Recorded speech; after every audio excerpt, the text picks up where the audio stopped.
Hey guys, and welcome to a new video on how to do. Today I will show you how to put a shadow behind your text in DaVinci Resolve 18.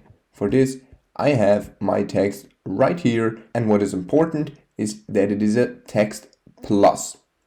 Now, to use the shadow, of course, you can just use the shadow options right here in the text settings, but what we want to do is go to Effects, and under OpenFX, under Filters, you can just search for drop shadow.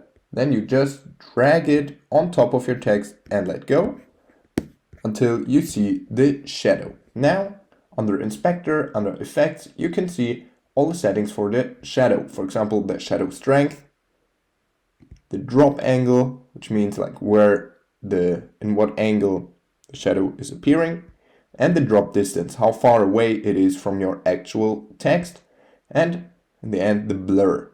Should it be all the way blurred? But I'll just stick with this.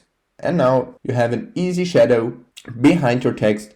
And of course you can copy these attributes and then paste them on other texts or other clips.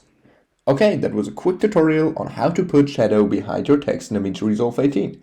If you enjoyed the video, please like and subscribe to stay tuned for more how to do videos. If you have a video suggestion, just let me know down in the comments. See you guys soon.